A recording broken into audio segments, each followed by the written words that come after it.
So yeah, been a while since I've done one of these videos. Sorry, been tough to do content. Last time I did one of these updates, it was January 2020.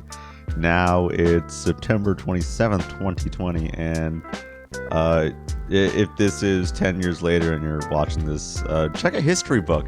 Things aren't good. It was hard to make content during the start of the quarantine.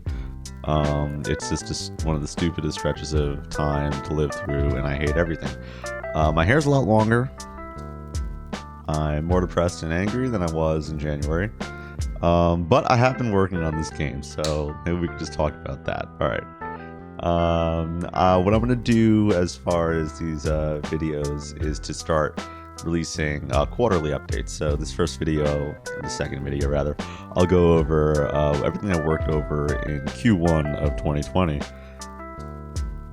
and not talk about anything else that happened. Alright.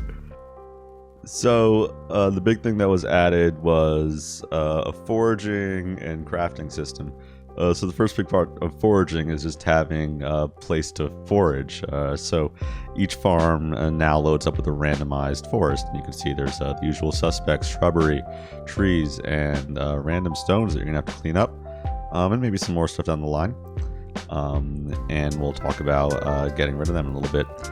First thing to do was just to make sure every user's farm loaded up with a new randomized set of shrubbery. So I hacked together a real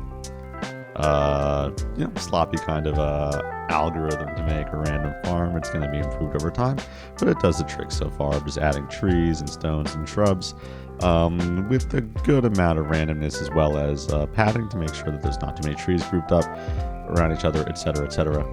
Some pretty basic stuff with regards to that element of foraging. I'm hoping right now everything records to the database, and I'm hoping in the future farm or forage areas can be managed in memory, so we can have a multiplayer context where the farm is the trees in the forageable area are growing rapidly. But yeah, that's all for the future. All right, so the next thing is that tools should be able to let you forage for forageable items. This is me breaking a tree down.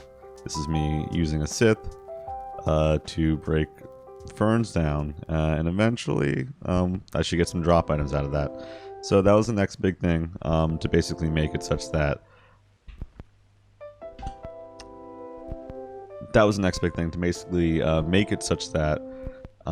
things like axes would react appropriately to trees when they were close, and thus activate the system of basically bringing things down. There's a health system where you have to hit a tree a certain amount of times, and the hit area is not so great here. And then you can see you'll get things to pick up. So there's another system as well that validates drop items, such that when you create something that can be picked up, let's say a pickaxe, then it'll be picked up and added to your inventory, but the backend will validate that to make sure you did break something down recently. All right, the next big thing was crafting. So you can forage for items and get some basic things out of them, but how do you then make things? The first step towards making things in this game is buying blueprints from Vio. Excuse me. So she'll sell blueprints for a lamp, a stone, and a wood path currently, with more to come obviously. And what we're going to do is we're going to go back to our farm, and when we're on our farm we now have this thing. I'm calling it a reatomizer. It's basically a 3D printer that takes in various forageable items and makes things for you. So we have some stone. Let's go ahead and make some stone paths, and then I can go to my farm and just lay them down. New items to be pending. Another item you can craft is a lamp,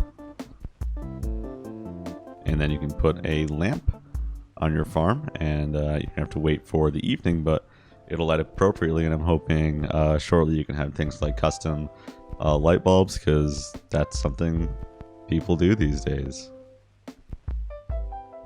I only know so much about these things though. Alright, anyway.